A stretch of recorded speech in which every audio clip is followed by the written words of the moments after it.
Well, y'all, I want to take a little bit of time to talk to you. Just felt compelled to make a video here to reach out to y'all and say thank you. For all those of you who watched the video I made honoring Little Merlin. I really do appreciate y'all watching that, and I appreciate more all the kind comments that all of y'all have made. It's just been overwhelming, and it truly has made it better for me.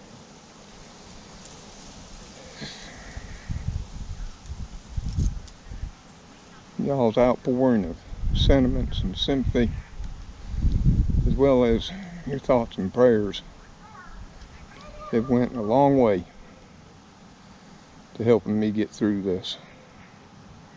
Now I know some out there, you just say, well, he's just a cat. And Merlin was a little bit more than a cat. He was definitely a friend.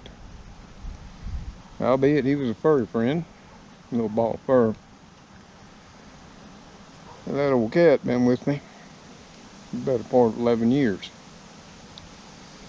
Now Merlin wasn't much about being inside. And Merlin never got over being wild. He still had a lot of wild in him. You had to be careful when you was playing with him, because he just didn't understand. And a lot of times my son would be playing with him, get a little rough. Of course, that Merlin, his claws being sharp as knives, slice him, or he'd bite him a little bit harder than he should have. And I'd have to warn everybody, remember, Merlin's got a little wild left in him. That's what made him unusual.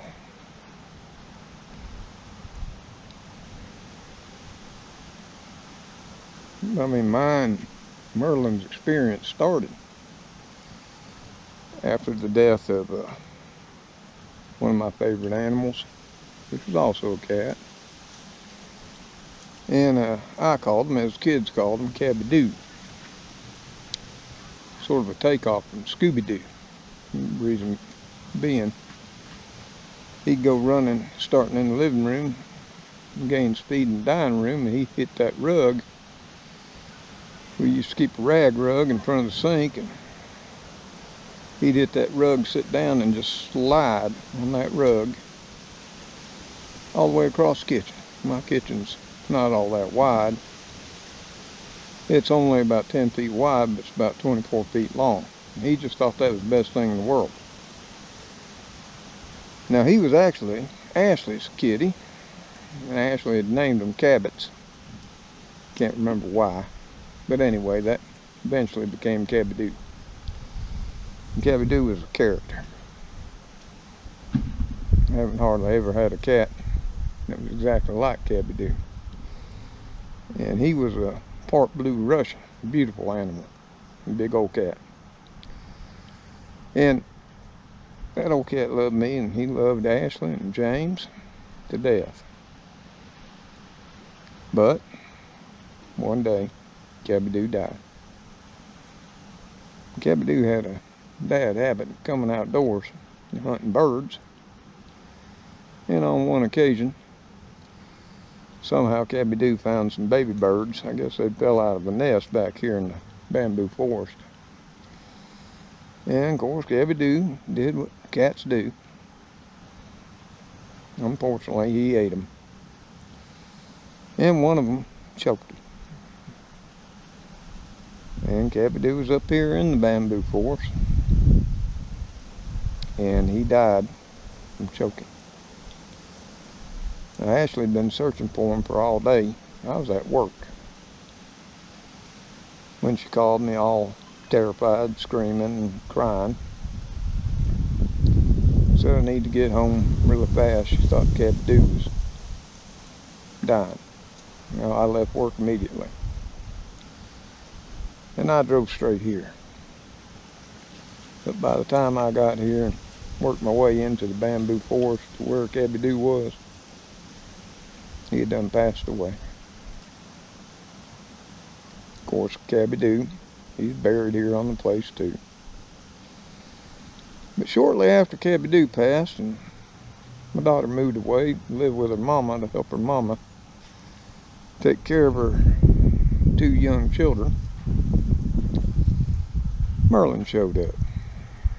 Big Merlin, not Little Merlin that just passed. The Big Merlin was the size of a bobcat. And Big Merlin lived under the house. Not sure how Big Merlin came to be. I guess a drop-off like every other animal that I've ever had here. But he was the size of a bobcat. He was a big cat. And Big Merlin somehow got under the house. And the only reason I saw him, knew about him, because one day I've been putting out some cat food for some of the drop-offs that were running around the neighborhood. And I saw a big old paw reach out from underneath the doorway to the crawl space in the house. And he stretched his paw out till he got a hold of that bowl and he drug it in. Lifted up the door just enough, the door lifts up and down, pulled under the house. And of course, he ate his food, and I'll be damned if he didn't shove the bowl out when it was empty. And I was sitting there on the back steps the whole time watching. So over the coming days and weeks, and a few months to come, I'd put the bowl out, sit there, and every day I'd move that bowl a little bit farther away, trying to entice Big Merlin to come out from under the house. And this took like 2 months before Big Merlin felt good enough to come out from under that house while I was outside. And over time, he allowed me to touch him and pet him, and he became my best buddy. He was a magnificent animal. And I took him to the vet as soon as he'd let me. Up here at Britt Veterinarian Services, it's just about a mile and a half up the road. Fine vets, by the way. And of course, they asked me where I got him. I told them he just showed up one day, was living under the house. But I asked her, you ever seen an animal like this? She said, no, it's got to be a hybrid. The best the vets could figure out, he was a cross between a big orange tabby and possibly a bobcat. They didn't know. But he had some of the coloring of a bobcat, but he still had the stripes and that of a tabby, even though he was a golden orange tint to sable colored animal. Like I said, he was just beautiful. And Big Merlin was here for about a year, possibly 2, before some fool or evil person actually swerved off the highway to come over in my yard off the main highway by nearly 10 feet to hit that cat and left him for dead. And I'd find him up on the North Hill, stone cold. And that's just wrong, folks. You may have seen it before. I have. Some people just have a real dislike for cats, right down to they hate them. And I've been driving over the years, and I've seen people swerve to hit them, or try to hit them. And I can't tell you what I want to do to those people. We'll just say it ain't pretty.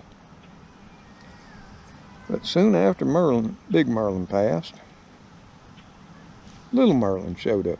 Couldn't have been more than a week. And of course, Merlin took residence up under the house. Of course, it didn't take long to coax Little Merlin out and feed him right at my feet. Start petting him, getting him used to me. Well, here again, at which time I could, I took him to the vet. Got him all taken care of, shots and everything, got him fixed. Then from that time forward, he became my bestest buddy out here in the yard.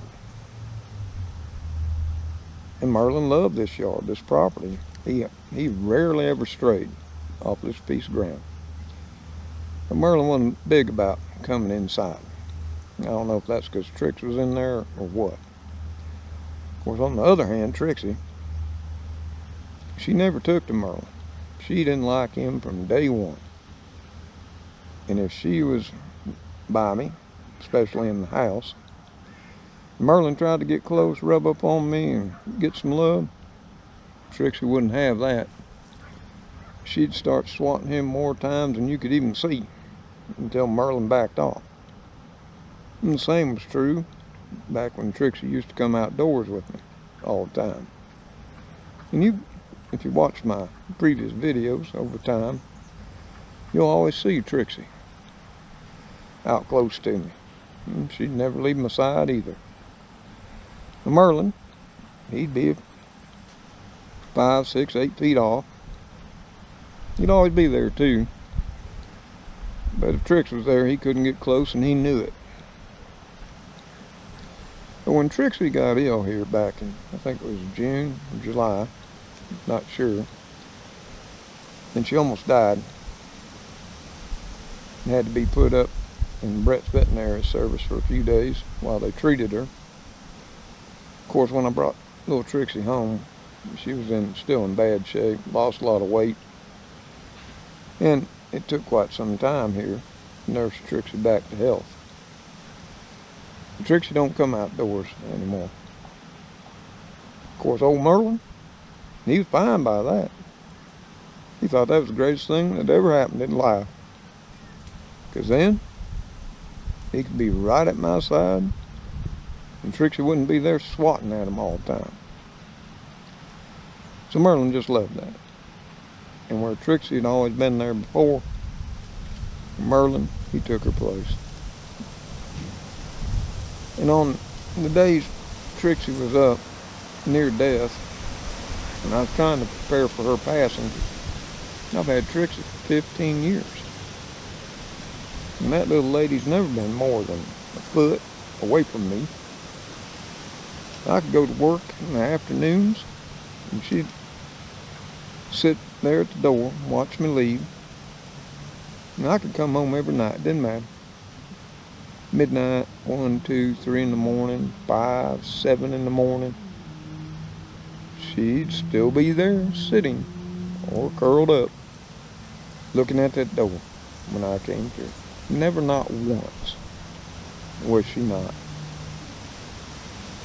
That's why I was so upset when she got so ill and they said she might die. And I'll be honest, it took a chunk of change to get Trixie taken care of, her vet bills and medicine, and nurse her back. And I thought I'd never do that. But I did it for her. And I would have done it for Merlin. And I have some regrets with Merlin. He's a big old baby. And there were times when he got underfoot and kept pestering me, I'd shoo him off. And of course,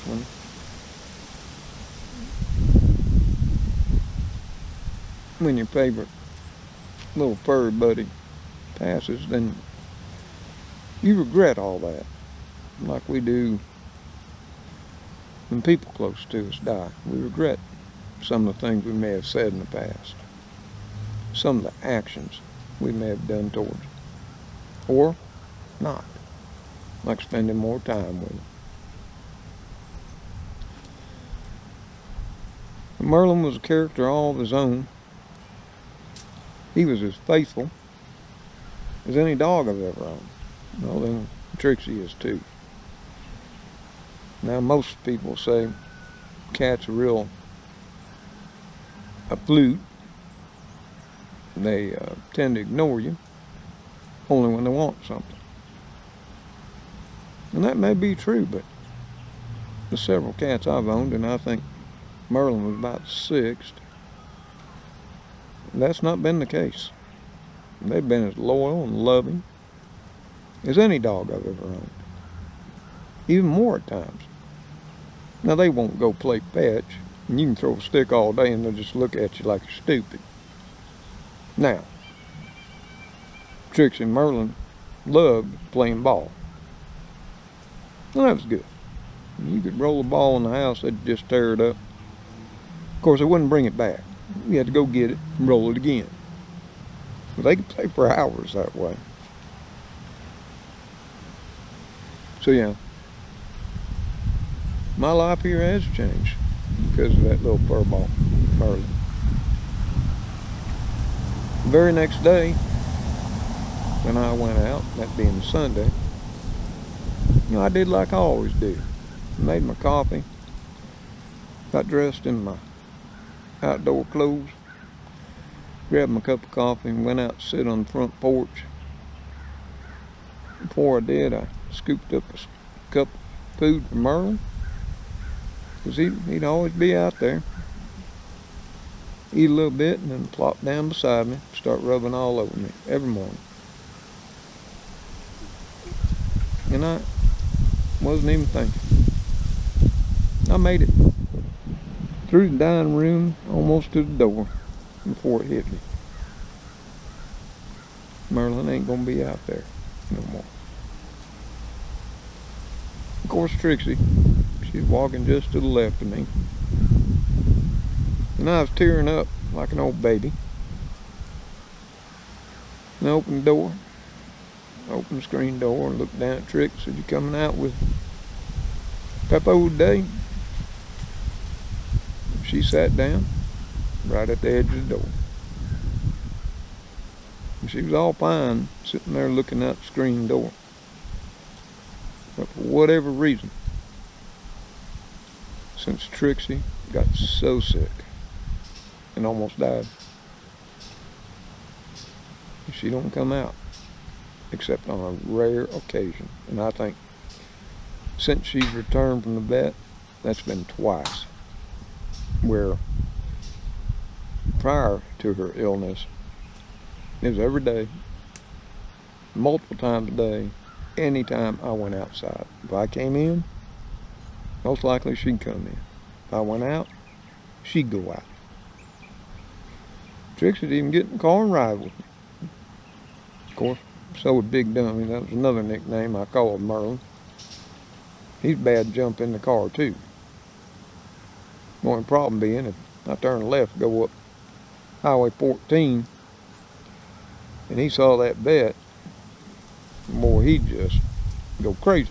Nope, we ain't going there.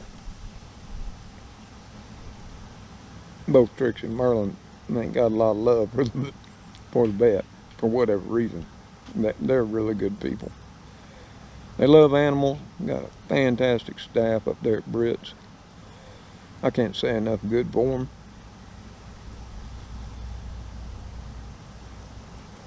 But another thing that really hit me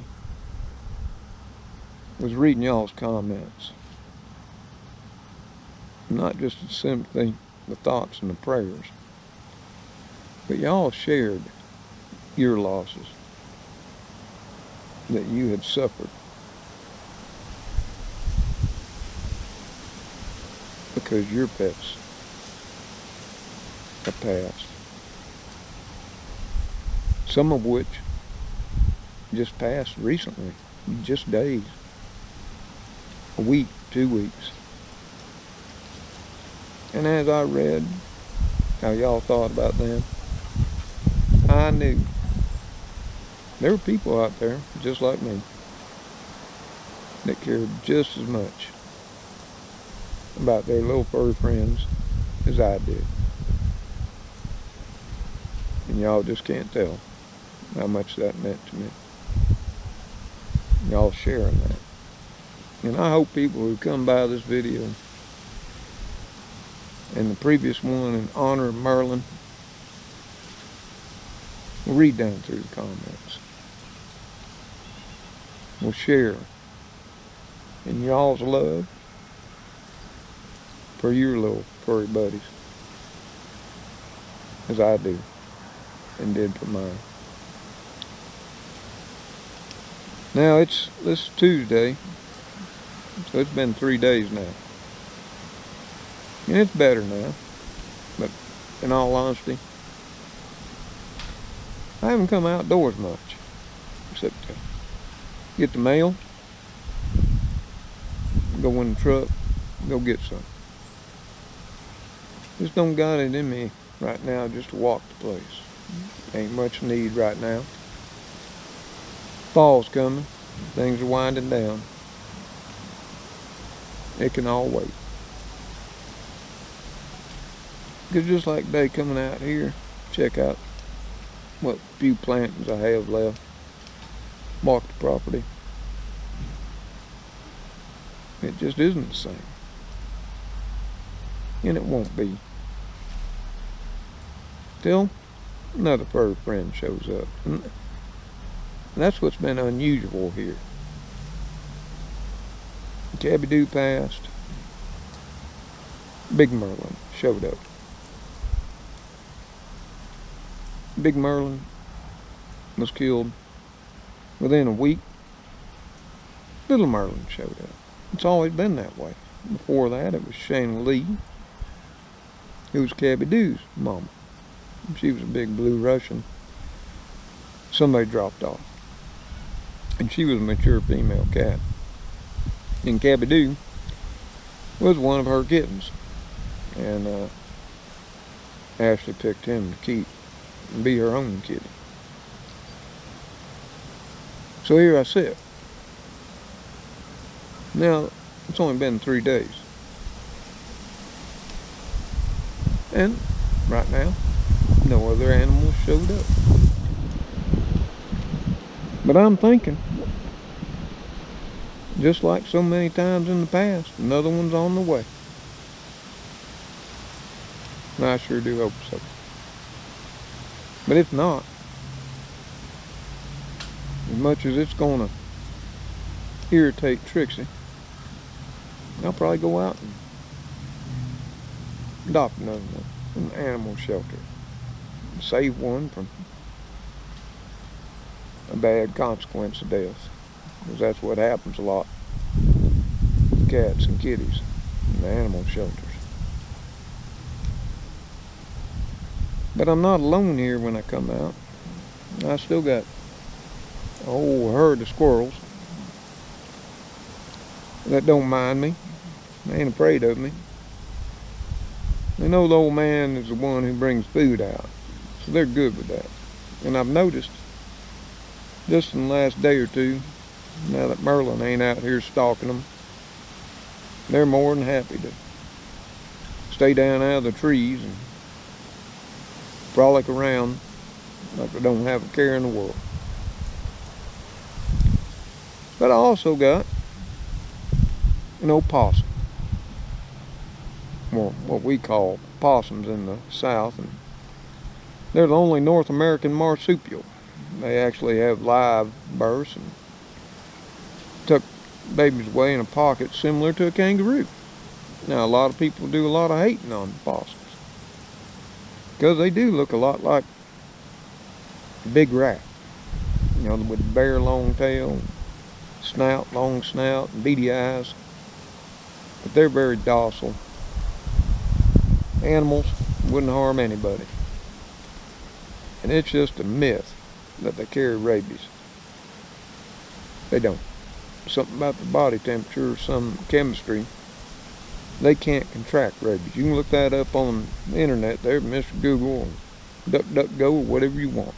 That's a myth. But her name's Ophelia. Well, that's her surname, or English name. But over time I nicknamed her as Opie. And she's a female possum, and she only comes out at night. And like I say, I think she's been around now, gotta be near ongoing 7-8 years or more. And I feed her. Well, she gets some kitchen scraps, things she likes. She really loves bananas. She loves bananas, so any bananas start to go a little bit south or soft, they go to Opie. She loves apples. Any type of greens, she loves them. Squash, all that. But as you know, for those of you who have been with my channel a while and watched it, I've had some real problems with the deer the last couple of years. So much so this year, I couldn't hardly grow nothing because the deer would just come in and browse all the leaves off. My green beans, my okra, tomatoes, peppers, don't matter. Got so bad, I put up deer nets 7 foot high.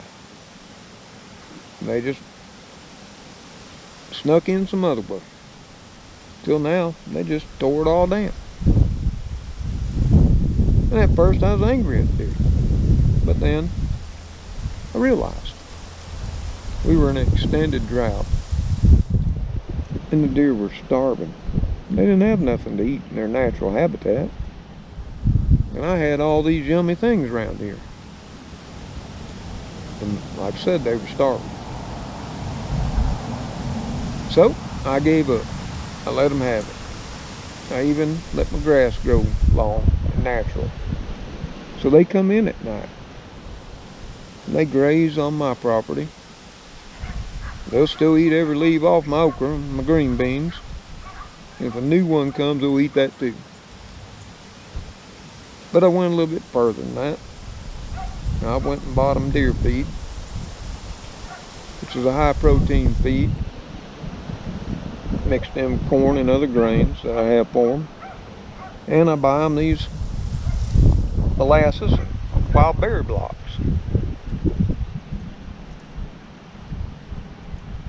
Now late at night, somewhere around 10 to midnight, and I've got a mature doe.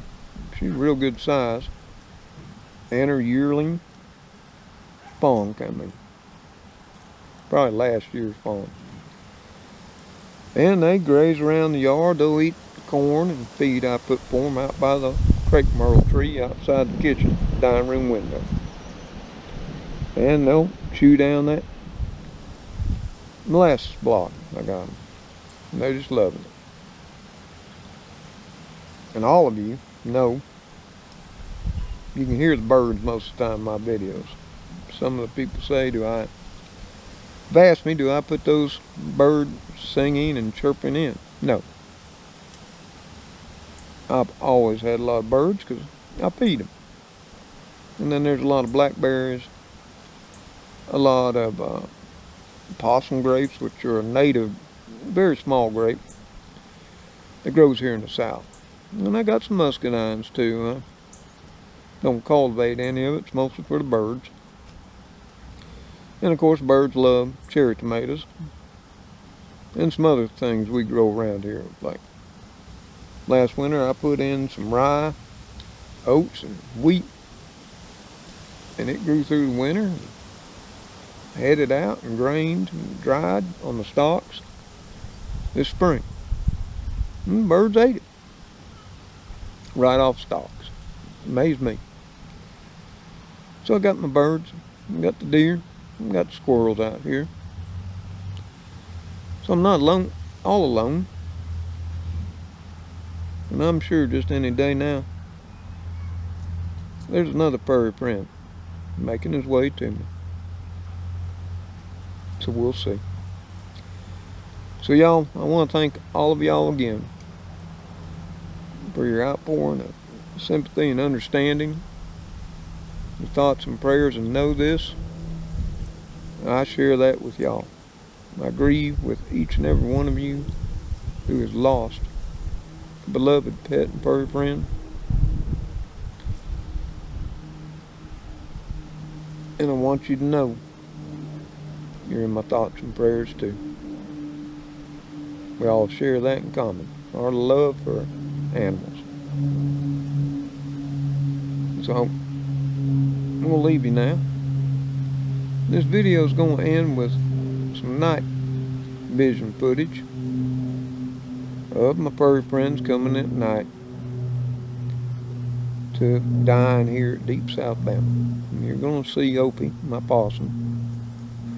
And you're going to see Molly. She's a mature deer. That's why I named her Molly. Now the little one, I haven't named yet. Maybe y'all make some suggestions. So folks, until I see you on the next video, And y'all take care and stay safe. Take care of those furry little friends for me, okay? Because we never know when that minute is going to come. That's the last minute you're ever going to see them again. Hold them, pat them, and show them the love. This old man's going to leave you now because he's about to cry. God bless y'all. Goodbye for now.